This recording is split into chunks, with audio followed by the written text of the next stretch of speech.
neve nuk mund të ndryshojmë stacion. Vemi në një vend që është jashtë qytetit, sepse është një vend i rrezikshëm për ne. I rrezikshëm? I rrezikshëm në ç'kuptim?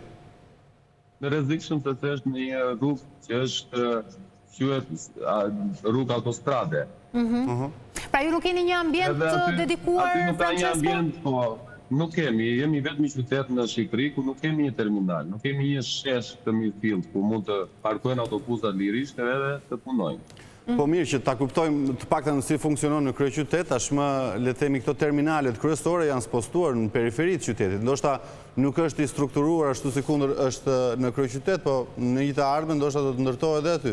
Problemi juaj është me distancën që ka nga qyteti apo se nuk ekziston një terminal i mirëfillt në vetvete. Ne duam një terminal të rregullt, jo zgjidhje provizore. E qartë. Dhe të rrezikshme për qytetarët. Ne jemi dakord që të gjejmë një gjuhë të përbashkët. Ne këtu operojmë prej 4 vitesh këtu ku jemi. Nuk është se është një vend perfekt, po thjesht kemi arritur në një marrëveshje me bashkinë.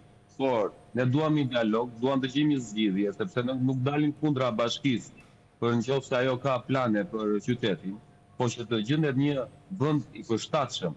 Jo thjesht ju do shkoni në filan vend. Edhe kaq se ne nuk mund të bëjmë ndryshime sipas sa ndryshojnë kryetarët e bashkisë.